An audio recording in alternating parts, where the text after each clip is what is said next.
Unfortunately, when you look at boxing, on far too many occasions, we're forced to bring up promoters just as much as we bring up fighters, because obviously a lot of them control the sport. But when you see a Deontay Wilder going up against a Tyson Fury, they're both undefeated. They're both in their primes. It's not one that's past his prime or anything like that. The timing for it seems ideal, particularly since this is a sequel, because they had already gone against one another once before. We didn't have to wait another 5 years for it to happen again or anything like that. That is what it's all about. It's not just about seeing the fighters you want to see, but seeing them in peak condition, meaning at their peak, at their prime, and also seeing them go against each other when everybody in the world is clamoring for that. They didn't cheat us, and that's what I'm happy about. Yeah, I agree with you. I mean, prime, prime is the main thing. We had Pacquiao and Mayweather. It was not prime. It was not prime. What are you going to say? It got all the attention of the world. And in some ways, you could make an argument.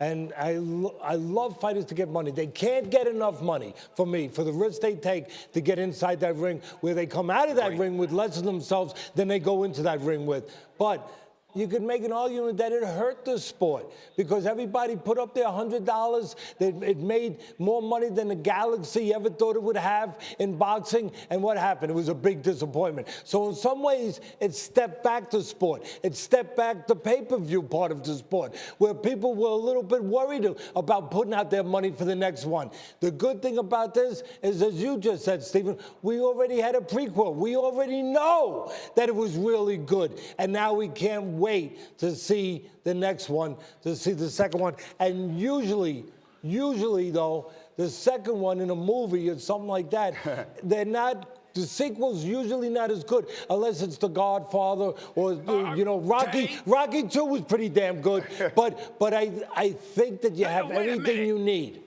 Wait a minute, Teddy. First of all, Rocky 2 and Rocky 3 and Rocky 4 were very, very good. That's number one. Number two. All right, I don't know. Listen, Stephen, I don't know if you could go that far. Have you been drinking eggs this morning? Stephen, have you been drinking eggs this morning? I like Clubber Lang and Rocky 3. I hope you're not drinking eggs, because when you start saying that stuff, I think you're drinking raw eggs. Okay, let me ask a question. I like Rocky 2, 3, and 4, and on top of it all, listen, with a fight like this, let's not get negative, Teddy. I want you to be positive. I'm not negative. I want you to be positive, Teddy. Negative. I mean, Wilder, knockout artist against a boxer. You should appreciate that. Plus, we got some good fights in the past. Listen, when Canelo went against Triple G, we loved that, and we loved the sequel to that as well. I know you're preaching, but stop. I know you're preaching, but stop teaching. You ain't teaching me nothing. Stop. Preach, but don't teach. I know what's there. I know that you got a guy that's a bomber, and you got a guy his job is to defuse that bomb. And the question is, can he stay off the floor? We wouldn't be here except for one reason, because he got up. That's what this fight's all about. We're here for one reason. He got up. For those of you who don't know what he means, these two guys fought before. Tyson Fury outboxed them for 11 rounds, and Deontay Wilder knocked him down in the 12th round, and he looked finished, and he somehow managed to get up. Stephen A., I'll start this question with you. We heard Tyson Fury say in an interview recently that he's going to knock him out in 2. He's coming to be the aggressor in this fight. Do you believe that? Please.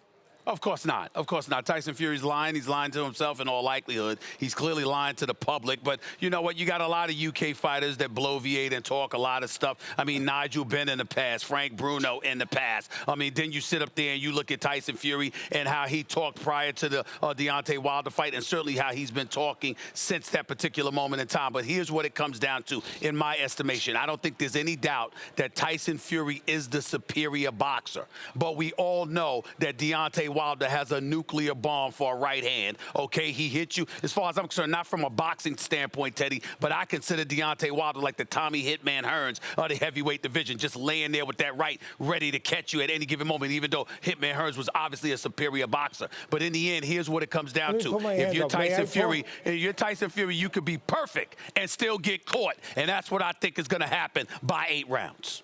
Okay. Now, listen, I agree with most of what you said, and I agree with usually these guys are lying. They're promoting. That's what they do. It's an entertainment business. Guess what? If there's no Phoenix in the seat, they don't get paid. So that's what it's about. But this is one time there's a chance this guy's telling the truth because it speaks to his mental state. If he comes in there heavy, which I'm told he might be a little heavy, and he comes in a fight and he tells you that he's going to come forward, I might believe him. But I won't believe him because he's confident. I won't believe him because he's brave, even though any fighter that gets in the ring is brave. I believe him because he's desperate, because he's in a position.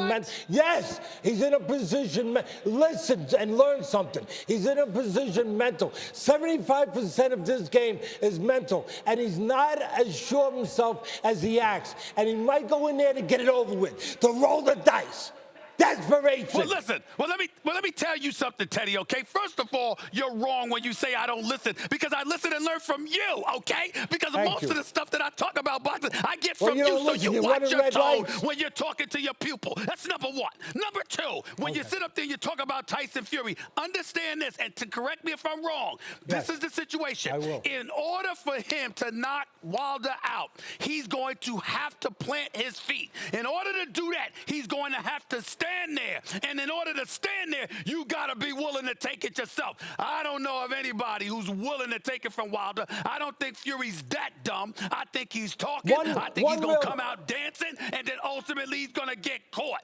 That's what I believe. Don't start this nonsense about second-round knockout. When you're in close with a fighter, in some ways it's safer because you're in control. You're in the eye of the storm. You're in that vacuum where it's actually safer. Here's the problem. Here's the problem. Getting to that place is dangerous. It's like walking through a dangerous neighborhood. You could get mugged. Here, may I say one thing? They're yelling in my ear, Stephen A. has to go. The first take he needs to get right. But I have no control over this whatsoever. So, Stephen A., just know that if you don't go back, it's me that's going to get yelled at. Stephen, have you had breakfast yet? Have you had? I have not. I have not, Teddy. I have not eaten yet. Grab some breakfast. Thank you for watching ESPN on YouTube. For more sports, highlights, and analysis, be sure to download the ESPN app. And for live streaming sports and premium content, subscribe to ESPN+.